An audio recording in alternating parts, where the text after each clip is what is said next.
Pablo Iribarren Pascal, de la Orden de Predicadores. Nació en Egues, Navarra, e ingresó a estudiar con los dominicos de Villavar en el antiguo Seminario Hispanoamericano de Misiones, creado con proyección a las misiones en la selva amazónica del Perú. Estudió filosofía en las Caldas de Vasalla, Cantabria, y teología en Salamanca. Destinado a México en 1961, trabajó en una parroquia en Oaxaca, ejerciendo como profesor de historia de la filosofía en la universidad, párroco rural entre zapotecos, misionero entre soxiles y celtanes en Chiapas. Fue elegido viceprovincial de los dominicos en Centroamérica, cargo que ejerció durante 8 años, retornando después a Chiapas. Le gusta escribir, predicar, muy activo en redes sociales. Tiene su página en Facebook que se llama precisamente Archivo Diocesano. Él es director precisamente del archivo. Actualmente es director del Archivo Histórico de la Diócesis de San Cristóbal de las Casas, animador de la teología india y profesor de historia de la Iglesia del Seminario Mayor. Recibamos con un fuerte y caluroso aplauso a Fray Pablo Iribarren Pascal.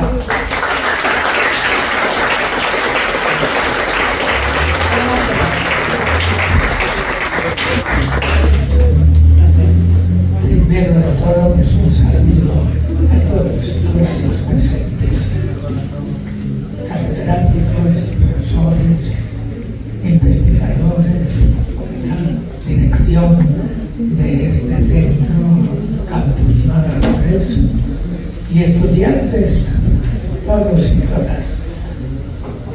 Me siento como en casa. No sé, veo la sonrisa de todos ustedes y siento que estamos en un clima fraterno, solidario, amoroso. Muchas gracias por estar aquí presentes y también muchas gracias por haberme invitado a este evento. Mi plática creo que está acompañada con un cuerpo, ¿verdad? Está bien. Les sirvo un poquito para ir orientando la temática. Este trabajo que les voy a presentar no es como muchos de ustedes realizan una investigación profunda, consultando aquí, consultando allá. En realidad este trabajo es fruto de mi memoria. En todo lo que hablo he estado presente, he sido testigo y actor de todo esto que les digo. Y en primer lugar, pues, me da gusto estar y reconocer este día que estamos celebrando, para ustedes maravilloso, de la fundación de la Universidad Autónoma de Chiapas, punto de la iniciativa, de la necesidad, por una parte, y por otra, de la iniciativa de aquel hombre benemérito que gobernó Chiapas por los años de 1972 al 76, tengo entendido.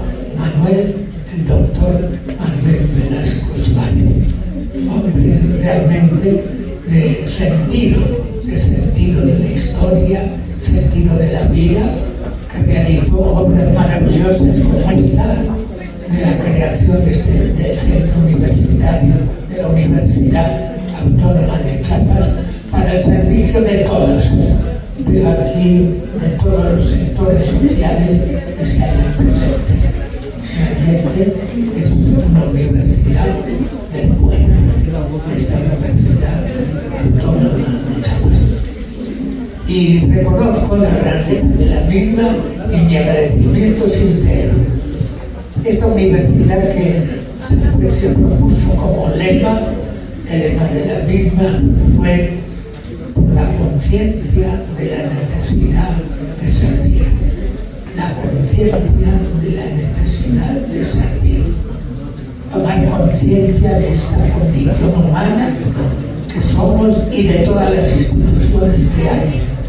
Debe ser ese espíritu de dar servicio. En esto me lleva a recordar aquellas palabras del Maestro Jesús que dice en cierta ocasión: no he venido a que me sirvan, sino he venido a servir y dar la vida por todos y todas. Esta fue la actitud de Jesús. Por eso agradezco, y también porque siento cierta sintonía, mejor dicho, entre el espíritu de esta universidad y también el tema que voy a platicarles el día de hoy, que es el tema de la diócesis de San Cristóbal de las Casas y de la figura de Don Samuel en la obispo de Chiapas, en continuidad con aquel hombre maravilloso que fue en el año 1545, también rector, digamos, de la diócesis de Chiapas, que fue Fray Bartolomé de las Casas. Y para mí, digo que aquella figura, junto con Don Samuel, se convierten en un reto maravilloso para todos aquellos obispos que vienen a servir a la diócesis de Chiapas.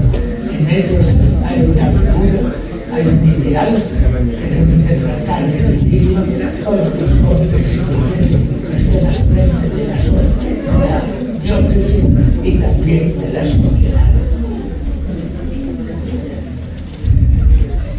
Esta charla que voy a compartir con ustedes, tiene dos ejes o dos cimientos, quizás mejor, dos cimientos. En primer lugar, es precisamente el movimiento estudiantil del año 68. Perdonen que me vaya tan lejos, pero el movimiento estudiantil del año 68, que tuvo sus orígenes allá en Francia, en Europa, con la primavera, así se le llamó la revolución de la primavera, esa prendió también aquí en Chiapas, en México y en Chiapas. En México, bien saben ustedes lo que sucedió en el año 68, aquel levantamiento estudiantil, después de largos años de presionar a las instancias y a las estructuras sociales y gubernamentales de una situación que no podía continuar, vino el levantamiento por un motivo o por otro. Fue la coyuntura nada más de una inquietud y de un sentimiento que había en la juventud mexicana, especialmente juventud estudiantil. Este movimiento, ese anhelo de libertad, ese anhelo de vivir en libertad, ¿verdad? Que le llevó y estalló con el Politécnico Nacional, el Instituto Politécnico Nacional, y que contagió a la misma universidad y a todos los centros universitarios de México, muy particularmente de Oaxaca. En ese tiempo estaba yo en Oaxaca precisamente, y los estudiantes en huelga de la universidad me buscaron para que yo dialogara con el gobierno para llegar a un acuerdo. Ahí tuve mis entrevistas con el ejército, tuve mis entrevistas con el gobierno y enviado por los estudiantes. Un profesor que coordinaba, digamos, las fuerzas del levantamiento, el profesor Moy, también hablamos de la parte del en fin, así digo yo que este fue un acontecimiento importantísimo para todo lo que ha venido después, la evolución que ha tenido el tema estudiantil y social en México. Otro elemento que también es necesario tomar en cuenta sería también de repercusión nacional e internacional. Fue el Concilio Vaticano II, que también la Iglesia estaba adormecida, digo yo, en ese momento, mirándose a sí misma y descuidando su función en la historia.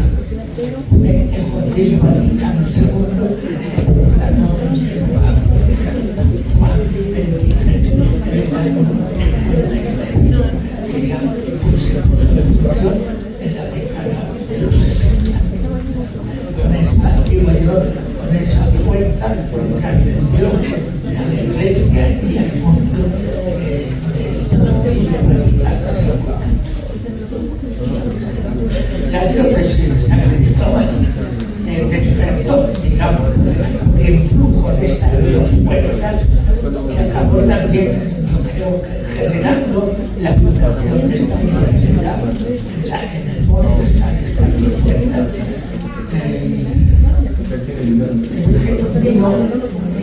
Ese concilio vaticano asistió el obispo entonces Samuel Ruiz, recién ordenado obispo de la diócesis de San Cristóbal en el año 60. Esta década de los 60 es muy significativo tanto en la sociedad, en el mundo secular, como también en la iglesia. Ese concilio asistió el obispo Samuel Ruiz. Se impregnó el espíritu conciliar.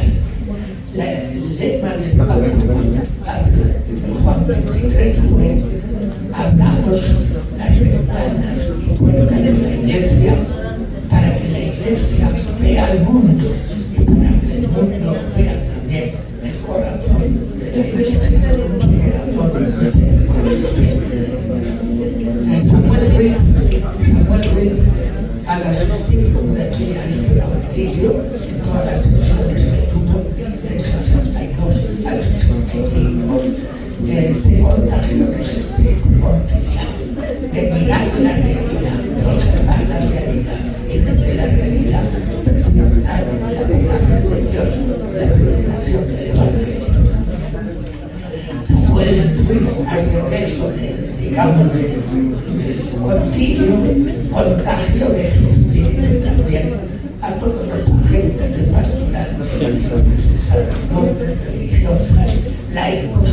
Ya para entonces había un grupo muy numeroso de catequistas en todas las comunidades cristianas, católicas, techadas, contagiadas por ese mismo espíritu, digamos, de libertad y de compromiso con la realidad que estaba viviendo. Esto llevó a un tipo de pastoral que no llegó encarnada desde la historia, desde la realidad, desde la vida que estaba viviendo el pueblo, y de ese pueblo descubrir sus inquietudes, sus necesidades y tratar de darle una respuesta a esa necesidad. Se presentó entonces una coyuntura muy interesante en ese clima de revolución, podemos decir, de inconformidad con la situación actual. Entonces se despertó también en el gobernador Manuel Velasco Suárez, por iniciativa del comité de Fray Bartolomé de las Casas, que quiso celebrar en el 1974, quiso celebrar un congreso sobre el tema de los pueblos originarios, a los cuales tanta entrega el obispo Fray Bartolomé de las Casas.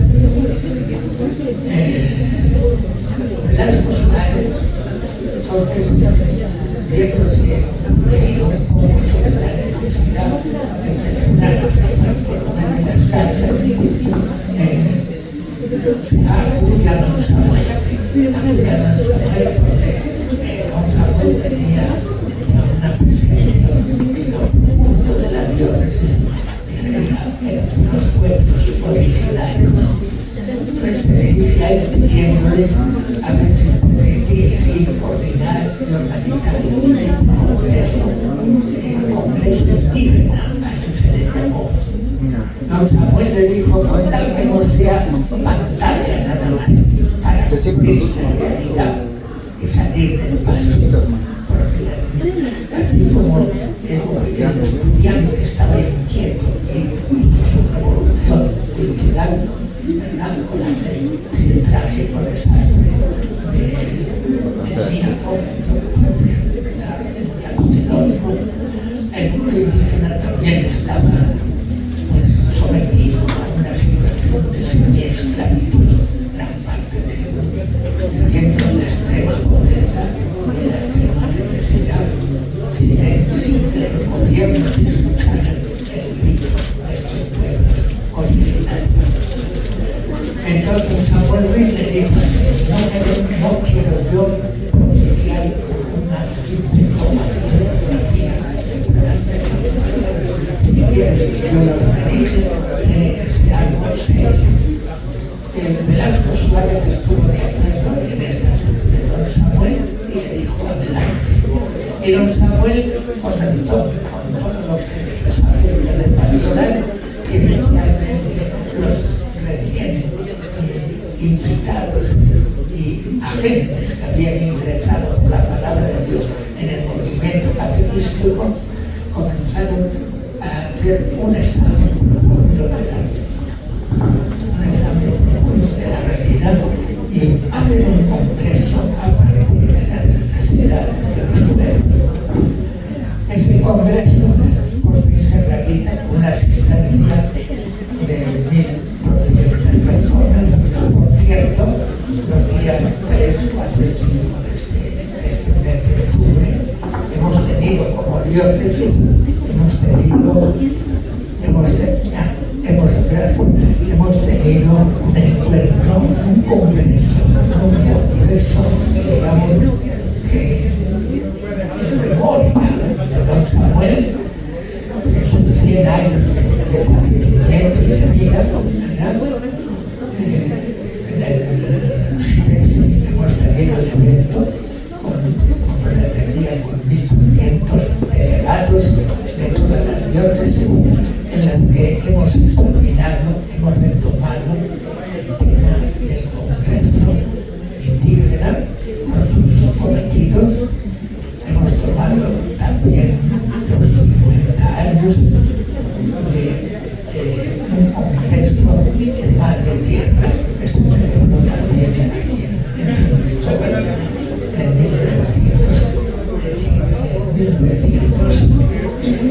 2014 y 10 años también que han pasado de otro evento significativo de la diócesis de Chiapas. En este congreso examinamos los acuerdos que se habían tomado, especialmente en el Congreso Indígena de 1974, ¿verdad?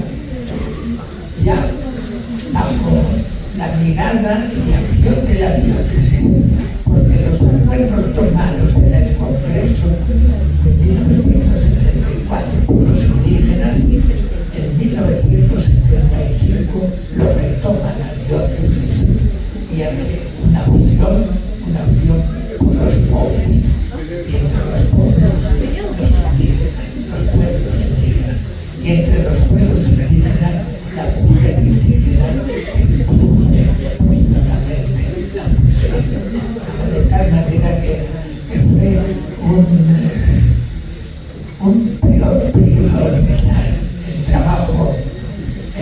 priorizar el trabajo, el servicio de la Iglesia a favor de los pueblos originarios.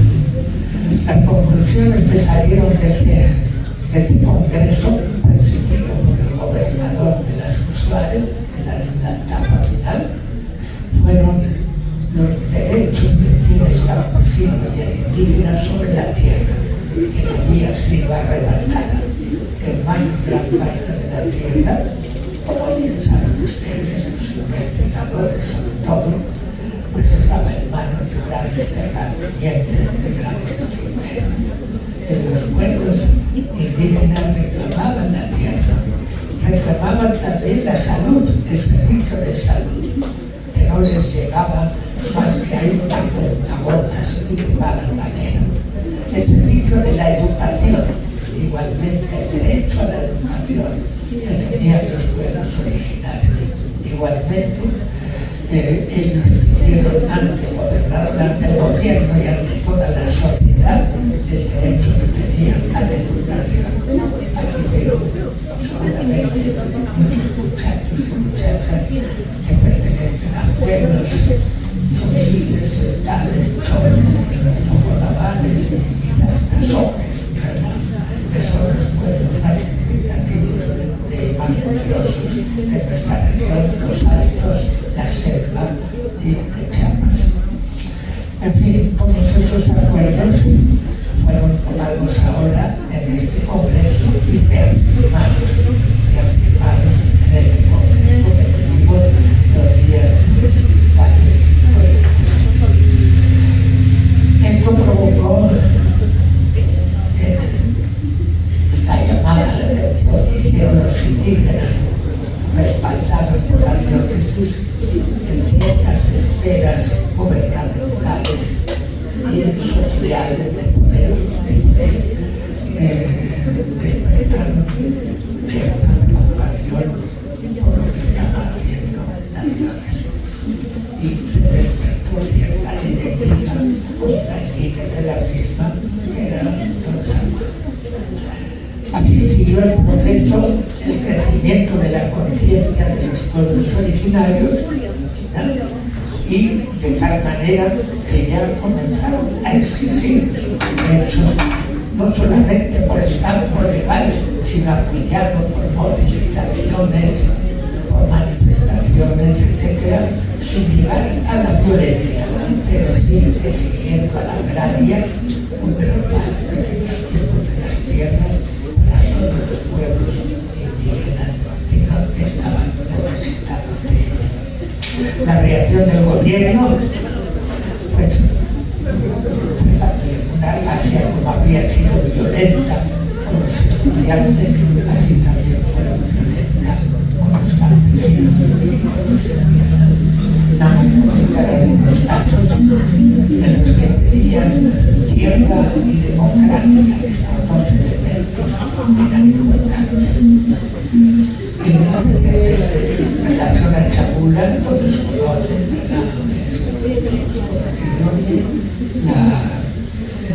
la situación que se dio en Chabula por la década de los 70, en que el pueblo exigió a través de elecciones, ¿verdad? Cuando fue convocado a elecciones, exigió la salida de los caciques que gobernaban el pueblo chileno. Tanto que la oposición, que había ganado las elecciones, acabó tomando la presidencia de Chabula. Vino el gobierno con su policía a apoyar a los caciques y fueron desalojados del ayuntamiento, y la reacción fue la expulsión de cientos y cientos de familias, fenómeno que se dio bajo la mirada tolerante del gobierno desde los años 70 hasta el año 1920. Esa es persecución. Otro caso que me gusta también destacar, esta actitud violenta y de descuido de los gobiernos, ¿verdad? Especialmente los gobiernos que siguieron a Velasco Suárez, gobiernos como Jorge de la Vega Domínguez, Salvador González Blanco, Juan Castellano Rodríguez, Patrocinio González Garrido, etc., ¿no? Que reprimieron específicamente en Venustiano Carranza, cuando el pueblo exigía la devolución de 2.500 hectáreas arrebatadas por los finqueros, la reacción fue también violenta, con muerte de campesinos. También nos faltó, en este caso concreto, la muerte de uno de los finqueros más significativos de la religión. Otro caso citar también fue Olonchán en el año 1980, que ya había habido una invasión, el gobierno estaba en diálogo con los campesinos para llegar a un arreglo, y sin embargo, de la noche para la mañana, el ejército entró, mató, desbarató a todas las familias, unas 173 familias, etc. En fin, una serie de delitos en los cuales se le acusaban también de la promoción de los mismos a la Iglesia y específicamente a San Juan. Y otro momento muy difícil, ¿verdad? Cuando la misma Iglesia, en cierto modo, no digo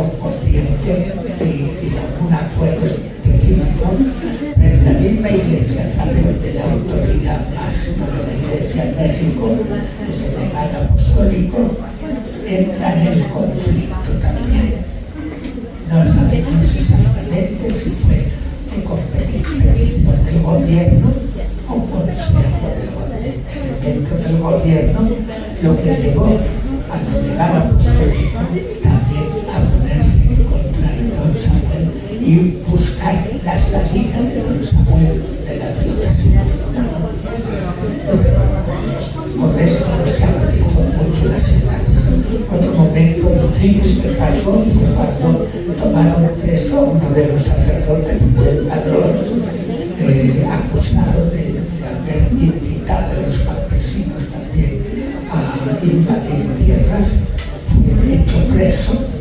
La diócesis trató de defender por las buenas a Joel. Sin embargo, la cosa trascendió y acabó interviniendo en este asunto hasta el mismo organismo internacional de derechos humanos defendiendo a don Samuel y pidiendo al gobierno que hiciera justicia honesta y limpia. En fin, vino luego otro momento difícil en el que se agravó esta tensión entre la diócesis y don Samuel hacia el gobierno y hacia la iglesia, porque ya entró, como le decía, la iglesia en el asunto a través del delegado apostólico y de un grupito de obispos que no estaba en conformidad con la línea de trabajo de don Samuel. Esto se vino a complicar con el asunto de la llegada de los refugiados guatemaltecos, que ya ustedes también sin duda conocen bien. Los cientos de miles de guatemaltecos que salen de Guatemala llegan a Chiapas, se habla de un total de unos 40.000, ¿verdad? Se dice pronto, cerca de un hoyo, sin darle la mayor importancia, ¿verdad? Pero la tienen, y la diócesis ha reclamado que hay algunos refugiados chapanecos en Guatemala y otros han tenido que salir de la frontera por el control que los grupos criminales, los cárteles dichosos, están ejerciendo en toda la frontera chapaneca guatemalteca. Hoy día se está dando este caso, aunque con poco pequeños grupos, pero a algunos les quedó más fácil guardarse en Guatemala que salir hacia Comitán. En Comitán hay muchas familias de refugiados de esa zona de la frontera. La diócesis también ha tomado cartas en este asunto, así como lo tomó con los 40.000 que defendió a estos delegados, a estos refugiados guatemaltecos. La defensa de los mismos también trascendió a nivel nacional, a nivel internacional. El gobierno de ese momento quiso expulsarlos, pero sin embargo ya intervino oficialmente a UNUR, que apoyó el trabajo de la diócesis y se pudo mantener, aunque siempre desplazados, muchos refugiados, la gran parte, a Quintana Roo y demás, donde se les sufrieron campamentos. Este hecho igualmente creó una situación más difícil todavía para la presencia de don Samuel. La presencia de don Samuel, que de nuevo tomó actividad, si estaba un poco dormido el asunto, tomó de nuevo actividad con el levantamiento zapatista. Y no es que el don Samuel ni la diócesis auspiciaran este movimiento, este levantamiento zapatista, sino que el mismo Samuel, cuando le preguntan por qué se levantaron los indígenas en el año 1994, don Samuel dice: no busquen por otra parte, vean sencillamente la pobreza y la explotación que están sufriendo los pueblos originarios. En ese momento yo estaba en Ocosingo, cuando estalló el movimiento, y así como a anécdota sencilla les diré que la noche esa del 31 abrí las puertas de la casa para que salieran algunos invitados que tuvimos en la cena, y en la banqueta hay un grupo de gente armada acostada en el suelo con sus rifles mirando hacia el ayuntamiento. Y les pregunto: ¿ustedes qué hacen aquí a la puerta de mi casa? Y me dicen: usted, padre, mientras en casa es cosa nuestra. ¿No? Así me dijeron. En fin, todos sabemos bien la historia de ese levantamiento. Hace 37, creo, 37, 38 años, ¿verdad? Pues hubo un conflicto muy duro. Yo les preguntaba, mejor dicho, antes de que se hiciera levantamiento, yo traté, estaba entonces párroco Cosimo, traté de disuadirlos, pero ya era tarde. Al gobierno le mandé una misiva unos 6 meses antes diciendo, por favor, hay peligro grave, levantamiento, repartan tierras a los campesinos. Silencio. Solamente me dijeron: usted cuídese y retírese, si es posible, de la zona, porque si no, le va a pasar alguna otra cosa. ¿No? En fin, así se dio, y el que tuvo que intervenir luego en unos diálogos de paz, como ustedes bien saben, fue precisamente don Samuel, la figura de don Samuel, que precisamente estaba en la lista de los expulsados, en la lista de Cedillo, el que gobernaba en ese momento, en la lista de la gente ajena y peligrosa que había que sacar de la zona, era precisamente el obispo Samuel. Sin embargo, como digo, la dirección del movimiento zapatista obligó para que se aceptara a don Samuel en la mesa de diálogo. Y ustedes saben cómo se llevó a cabo este asunto. De tal manera que igualmente de nuevo se revivió el problema de don Samuel y la necesidad de sacarlo de la diócesis. No se pudo, el delegado apostólico tramó algunas maniobras feas y sucias, pero no pudo lograrlo. La única manera que fue, pensó la Iglesia y el gobierno. Recuerden que en el año 2002 se establecen ya las relaciones oficiales entre Iglesia en México y el gobierno, aceptando un representante oficial del gobierno en Roma, en el Vaticano, y del Vaticano en México, que fue el monseñor, el mismo que estaba al frente de la delegación apostólica. ¿Cómo trataron por fin de sacar a don Samuel? Nombrándole un obispo auxiliar. Esa fue la maniobra. El obispo auxiliar, Raúl Vera, que quizá pues conocemos todos, él estuvo ahora también en este congreso. Raúl Vera, nombrado obispo auxiliar. Lo que quiere decir es que el coadjutor, no mejor dicho, obispo coadjutor, de tal manera que el obispo coadjutor tiene toda la autoridad sobre el obispo residente. Al obispo residente le dejan nada más para figurar, pero el que tiene que hacer la acción y el gobierno de la diócesis es el obispo coadjutor. Don Samuel, predicador, Raúl lo pensó bien, miró la situación como estaba, las fuerzas que había a favor de don Samuel, tanto a nivel diócesis como a nivel nacional como a nivel internacional, y que hizo un viaje precisamente con él unos meses antes de que lo nombraran obispo, y don Raúl se dio cuenta del prestigio que tenía don Samuel en el ámbito internacional también.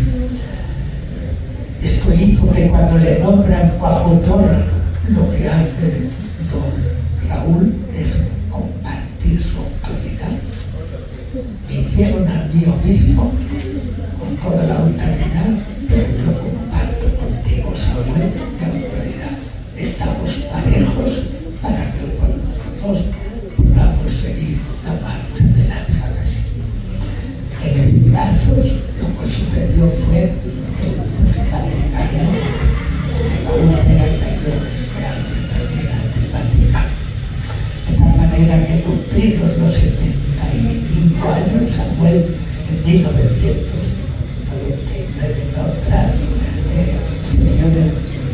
se vio obligado a presentar su renuncia por el cumplimiento de edad, 75 años. Con lo cual, lo que el Vaticano ya aceptó la renuncia de don Samuel y a don Raúl, en vez de dejarlo como titular, lo sacó también de la diócesis, nombrándolo obispo de Saltillo. En fin, un poquito esta ha sido la historia de la diócesis en estos años, de la vida de don Samuel, su compromiso con los pobres, y ahora en este congreso que acabamos de terminar, como les digo, en este congreso nos reafirmamos pero ya claro, a partir de la realidad actual, nos reafirmado en ese compromiso a favor de los pueblos originarios y de todos los necesitados, de todos los marginados, porque viendo claramente la sociedad, no son solamente los pueblos originarios, que muchos de ellos han avanzado en el ámbito de la educación, en el ámbito de la salud, en el ámbito de la tierra, han avanzado mucho, ¿verdad? Pero sin embargo, todavía esos mismos pueblos y gran parte de nuestro sector pueblo pasan la necesidad y están marginados de una vida digna. Por eso nos hemos reafirmado tanto en ese aspecto como en el aspecto de la tierra. El congreso que tuvimos en el 2014 sobre la tierra, madre tierra, de defensa, cuidado de la tierra, ese compromiso lo hemos actualizado hoy, porque si en el 14 era un problema, ahora el problema de la cuestión de la tierra, de la madre tierra en general, se ha aumentado. Todavía el crimen que se comete contra la madre tierra es todavía mayor que lo que fue en el año 2014. Por eso nos hemos reafirmado.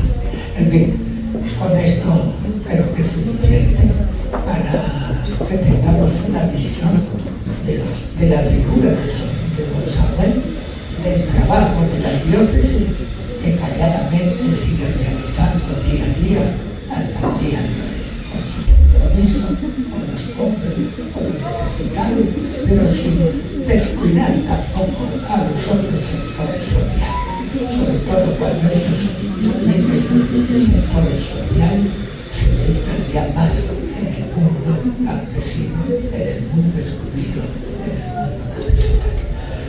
Y eso sería todo.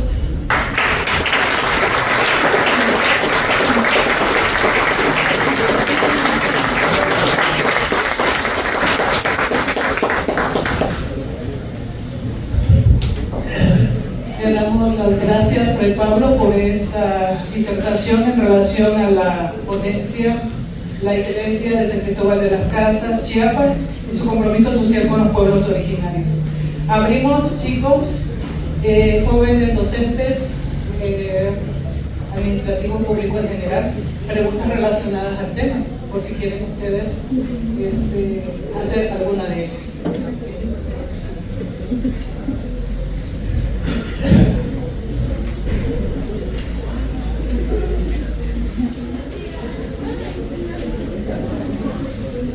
Compañeros maestros.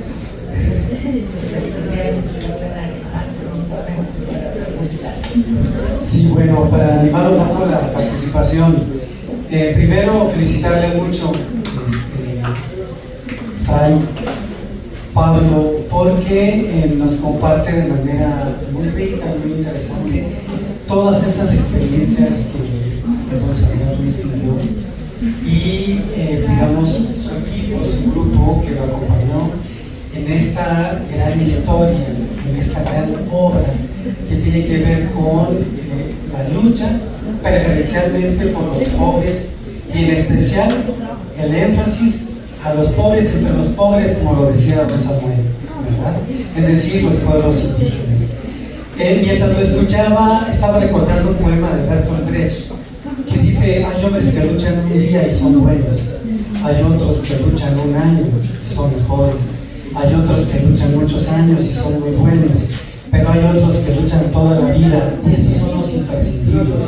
Y me parece que don Samuel fue ese tipo de hombre que luchó toda la vida, por eso fue, es y en mi opinión seguirá siendo imprescindible por toda esta historia, ¿no?, de lucha y compromiso. Y me deja muchas reflexiones, entre ellas como ciertos sectores de la iglesia optaron por llevar el evangelio a los pueblos oprimidos. Y hay ejemplos muy característicos, por lo menos en nuestra patria grande, como decía Simón Bolívar, en nuestra América Latina. Estoy pensando algunos curas, sacerdotes que participaron en Colombia y organizaron la primera lucha armada, el padre Camilo Torres. Estoy pensando, por ejemplo, en el padre Gaspar García de la Viana, el cura sandinista, ¿no? Otros sacerdotes en Guatemala con la URNG y obviamente este sector de la iglesia en Chiapas, en Oaxaca, en el estado de Guerrero, que decidieron ir más allá de la enunciación del evangelio y decidieron pasar a la acción política, porque sabían que sin acción política no era posible impulsar transformaciones. Por ello, don Samuel Ruiz seguirá presente y por ello también a usted, Fray Pablo, que hace posible que las nuevas generaciones de estudiantes, de hombres y mujeres, no se nos olvide esa historia y la consideremos como parte de nuestra memoria histórica para pensar en las posibilidades de las transformaciones que hoy necesitamos, sobre todo en Chiapas, uno de los estados más ricos, con una población que en su mayoría vive en condiciones de pobreza. Muchas gracias, Fray Pablo. Bienvenido. Muchas gracias.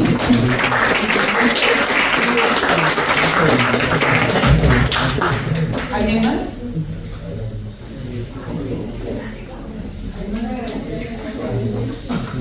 Fray Pablo, es una charla de verdad que nos emociona escucharlo, pero dentro de cantidades de preguntas que me hacía, yo quisiera que nos comentara, nos platicara, sobre todo porque están aquí los jóvenes, cuál fue la participación política de las mujeres en ese momento, en ese tiempo, si hubo o no hubo, cómo se sentían ellas, cómo la vivieron en esa situación y en ese tiempo que también había por ahí un inicio y arranque del movimiento de mujeres indígenas, sobre todo. Les hablaré un poquito sobre esta pregunta que nos ha dado el maestro. Mi experiencia en Ocosimo, estaba yo de paro en Ocosimo, se me cuento,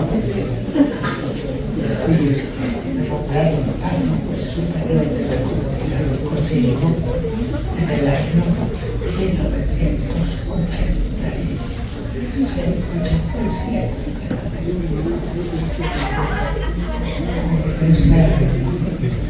En ese momento estaba yo aquí en la dirección del templo de Santo Domingo. Me nombraron para Ocosimo.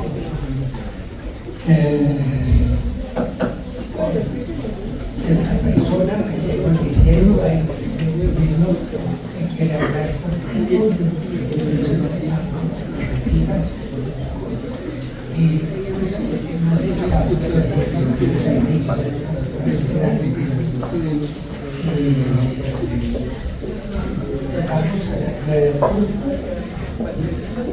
y había pasado un minuto y llegaron el amigo que me había pedido la entrevista y llegamos a la entrevista Y cuando nos saludamos, él tomó la iniciativa para darme la mano y me dijo Marcos. Y yo le dije Pablo. Y el Marcos pues fue este que dijo Marcos. Me dijo todo lo que estaba pasando en Ocosingo y en algunos lugares de los Altos de Chaco. Me decía, quiero colaborar contigo, quiero que yo esté presente allá en Ocosingo, donde estás, en la sede. No quiero que tengamos dificultades. No te pido que hagas lo que yo hago, pero sí que me respetes. Y respetes al pueblo, porque no soy yo, es el pueblo. Lo que estoy yo formando es un ejército del pueblo. No es una guerrilla, es el ejército del pueblo. Yo lo único que le voy a decir es sencillamente caminemos en paz el uno y otro. Yo respeto, no me agrada eso de armar al pueblo, pero ya es una función muy personal del laicado, del pueblo, de los ciudadanos que tienen derecho a ver caminos para mejorar su situación. Y así nos fuimos encontrando aldeas, pueblos, celebraciones, en fin. Y ahí fue precisamente donde vine la organización que tenía sobre nuestra organización catequista, una organización nueva político-militar, en la que pues, estaban familias comprometidas de muchísimas aldeas de la selva, como también aquí de los Altos, y eran hombres y mujeres distintamente, y gente armada, a nivel de milicianos, había hombres me llegaron para que los casaran a jóvenes varones milicianos con jóvenes mujeres milicianas. Y como que dice indistintamente se fue engrosando y generando el ejército comunista de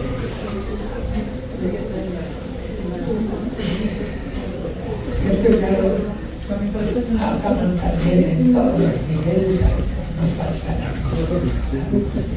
En general, como línea de aceptación, de igualdad, de respeto, expresaban a ese nivel de milicianos y a gente que se dedicaban exclusivamente a la guerra. Y ahí salen las comandantes también, las mujeres, por eso en el movimiento estaba la mujer. Sí, en la comandancia, yo me acuerdo que tuvimos una reunión política de levantamiento, donde esa mujer que ya se había acabado el tiempo y había algunas mujeres en ese encuentro a nivel de comandante.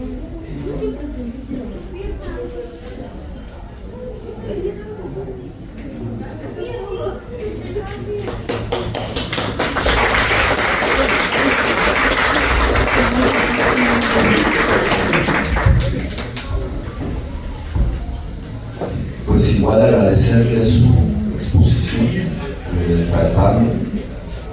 Para mí fue muy ilustrativa, sobre todo esta parte del análisis que hace desde 1968, ¿no? Pasando por 1974, ¿no? El Congreso Indígena, llegando a 1994, 2014, ¿no? Y bueno, una de las cosas que yo veo es que uno de los problemas centrales es el problema de la tierra, ¿no? Y y aparte de ese problema, pues se conjuntan otros elementos que me parecen que suman a una complejidad mucho más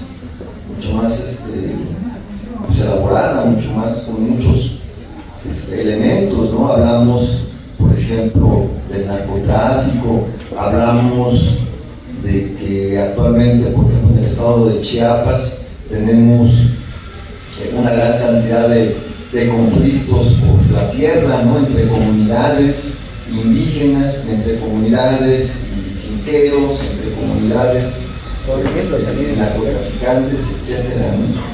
Entonces, pues yo estaba reflexionando que a pesar que hubo un levantamiento armado, a pesar que han habido meses de negociación, pues no se ha podido resolver esta demanda que han tenido los pueblos originarios desde hace muchos años. Entonces yo observo que hay una descomposición del tejido social. Entonces mi pregunta más bien es en ese sentido, digo, ¿qué podemos hacer si no se ha resuelto este problema por la tierra? O sea, ¿qué podemos hacer como sociedad para podernos otra vez articularnos, para otra vez poder tener esperanza, para otra vez tener un proyecto de vida que se contraponga a este proyecto, pues va a sonar un poquito fuerte, pero este proyecto como de muerte que está pululando por todos lados? Entonces yo quisiera saber su perspectiva de qué podemos hacer como sociedad para poder recomponer este tejido social que va en detrimento cada vez más y más, ¿no?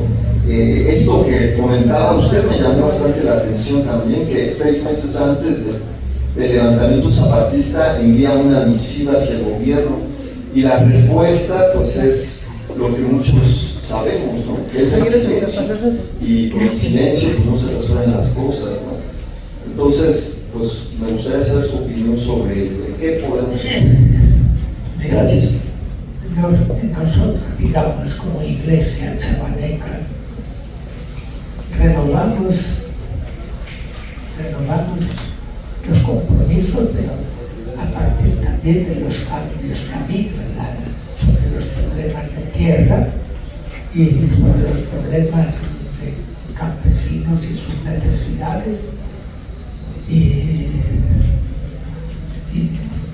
tenemos un programa específico tanto con relación a la cuestión de la tierra y la defensa de los campesinos en las comunidades, de apoyarlos en la práctica, y con relación al cuidado de la madre tierra, igualmente vamos a incrementar nuestras acciones. Es decir, nosotros como Iglesia, con los recursos que contamos, que es pues todo ese número, más de 9.000 catequistas que tenemos en las comunidades, pues ir manteniendo esta conciencia y esta exigencia. Y su canalización ya política tiene que venir a través de organizaciones y organismos que puedan jugar en el ámbito político los problemas graves del campesinado. Nuestra labor va a ser un poco de zapa, como quien dice, de quemar el piso de las instituciones y de las estructuras oficiales, para que también esas estructuras vayan tomando conciencia como lo tomaron en la época anterior.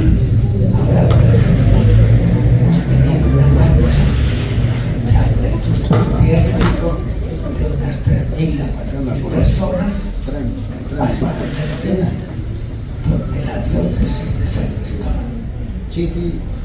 La diócesis de Tuzla cooperó con un pequeño número. La de Tapachula igualmente no tienen esta conciencia de compromiso social que tenemos la diócesis de San Cristóbal. Luego ya serán los partidos políticos que también están en decadencia, y las organizaciones, y yo diría que la universidad. Ustedes, universidad, deben ser la conciencia de la sociedad. La conciencia de la sociedad y realmente generar personas con amor a la justicia, con capacidad organizativa y especialidad en todos los ámbitos de la sociedad, de funciones para que se pueda ir realizando un programa general. Más bien eso no nos correspondería como iglesia, sino realizar nuestra labor subterránea, como quien dice, como se ha venido realizando y se ha ido logrando cambios en el ámbito social y hasta político y demás. Pero, ¿qué hacer en nuestro compromiso como institución, en este caso, como universidad, que tiene que tener la conciencia y la sensibilidad para sentir lo que está pasando en la sociedad? Las universidades históricamente siempre fueron un punto de contradicción, un signo de contradicción ante la comencemos con la Universidad de Salamanca, donde mis compañeros frailes dominicos de aquella edad defendieron el derecho de los pueblos originarios, y así tuvimos hombres capacitados en derecho y en otras ramas del saber que trabajaron en defensa de los pueblos originarios. Por eso no quiero yo sé lo que tenemos que hacer como iglesia, pero ustedes también, instituciones universitarias, son la conciencia de la sociedad y están llamadas a crear y a tener más conciencia de la situación, y especialmente en esta etapa que nos toca vivir en este momento. Perdón, hasta ahí.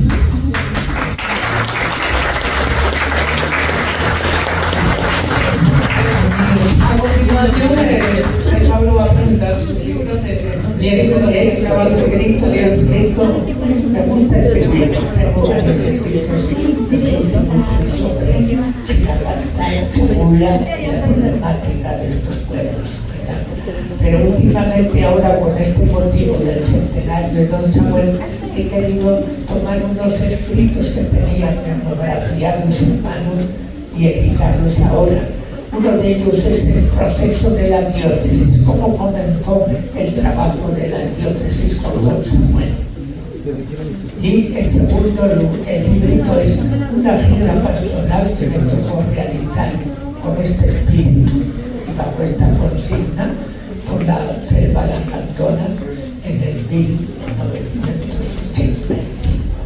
Me pareció un momento oportuno para editar. Tengo 30 crónicas como esta, pero he querido editar esta primera a ver cómo reacciona la gente. Y dado que estamos en un centro universitario de jóvenes sin fortuna, ¿verdad? Les voy a dejar por 100 pesos los 2 libros. Y si alguno dice no puedo, lo dejo por 50. ¿No? Lo que me interesa es que lleguen al conocimiento de ustedes. Ahí a la puerta de la sala, pues ahí pueden encontrar estos 2 libritos. Así, como digo, a seguir. Un aplauso para Fray Pablo, por favor. Vamos a hacer un para Fray Pablo. Pequeño paréntesis, llévenselo porque se acaban, ¿eh? Así es que, presúrense. La entrega de la constancia para Fray Pablo va a estar a cargo del doctor Eliseo Muñoz Mena y de la doctora Catalina. Vamos por parte del grupo, vamos a darle un presente a Fray Pablo. Le cedo el uso de la voz del doctor Eliseo. Muy buenos días a quienes se encuentran presentes. Pues en verdad me siento muy privilegiado de de ser el portavoz del grupo colegiado, de la UNACH, de la Facultad de Ciencias Sociales. Me voy a permitir darle lectura pues al reconocimiento. Me refiere de la siguiente manera: Universidad Autónoma de Chiapas, Facultad de Ciencias Sociales, Campus 3, otorgan la presente constancia a Fray Pablo Iribarren Pascal, OP, correcto, bien, por haber impartido la conferencia magistral La Iglesia de San Cristóbal de las Casas Chiapas y su compromiso social con los pueblos originarios, en el marco de la conmemoración de los 50 años de la Universidad Autónoma de Chiapas, realizado en las instalaciones de la Facultad de Ciencias Sociales, Campus 3 de la UNACH, el día 7 de octubre de 2024. San Cristóbal de las Casas Chiapas, por la conciencia de la necesidad de servir. Atentamente, doctor Orlando Uriel Bravo Argüello, director de la Facultad de Ciencias Sociales. Muchas gracias.